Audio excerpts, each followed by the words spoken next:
We are here in New York City for our Summit Roadshow stop. We've got a great lineup today, lots of great presentations. We've got a great turnout with our customers. We're here talking about the new IBI platform and all about the new 9.3.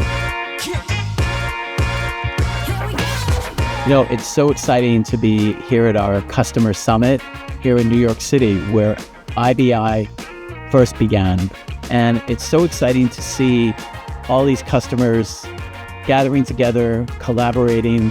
We have customers here from the banking community, healthcare, state and local government. We realize there's just so much more that our customers will be doing with our products, and we're excited to be here to support them. Today, we had the pleasure of actually inviting 3 of our customers up for a panel discussion, which was amazing.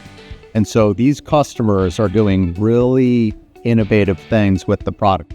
Always interesting as well to hear how some of these applications are mission critical and inform decision makers every day. So we've got one customer that's got a map of their ATMs, happens to be in an area that was impacted by a recent hurricane. That dashboard allows them to see which ATMs are up or down, what they need to do. It informs decision makers every day. I especially love meeting all of our customers at Summit where we make the product roadmaps each year. And my focus today has been introducing some of the customers to the newest release that we had. 9.3.1 came out this year, some of the new functionalities and updates that we've done in the releases. Just making sure all our customers know the fantastic things that we have going on in the product.